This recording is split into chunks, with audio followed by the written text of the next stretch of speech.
Okay, so Frazer Clarke just absolutely obliterated Lamah Griggs in 2 rounds.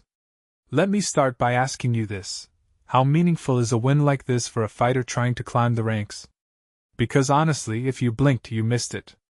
Clarke made Griggs look like a training partner, not a professional opponent. But here's the thing, this fight was supposed to be a stepping stone, a way to stay active after his loss to Justice Huni. Except, stepping stone to where? That's the question I can't stop thinking about. Let's break down what actually happened. Clarke looked sharp, no doubt. His body attack? Vicious. Griggs was getting hit with shots that made you cringe, and he was just there. Not even pretending to compete. But wait, if your opponent is ranked so low that he's taking fights on 3 days' notice, does dominating him really prove anything? In my opinion, this fight was less about skill and more about survival for Griggs. He's a professional journeyman, which means he's built for this kind of punishment. But does that make Clarke's win impressive? Or does it just highlight how big the talent gap is in boxing right now? Clarke's mindset here is fascinating. He's saying he wants the biggest available fights next. Bold move. But let's pause and think. When a fighter comes off a loss, especially one as high-profile as Huni, there's pressure to rebound. Clarke is choosing to lean into that pressure, maybe even accelerate his timeline.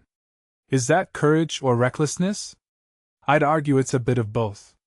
On one hand, fighting top-tier opponents is the only way to grow. On the other? If you skip steps to chase big names, you risk exposing weaknesses you haven't fixed yet.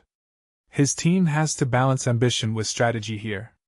Here's what people aren't talking about. Why do these mismatched fights even happen?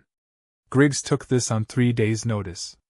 That's not just a tough gig, it's a financial decision. For him, it's about survival in a sport where opportunities are scarce. For Clarke, it's about maintaining momentum. But what does this do for the sport's credibility? If top fighters only fight journeymen to pad records, we end up with inflated rankings. That's bad for fans and bad for development. Clarke deserves credit for looking sharp, but let's not pretend this fight answers any real questions about his potential. So where does Clarke go from here?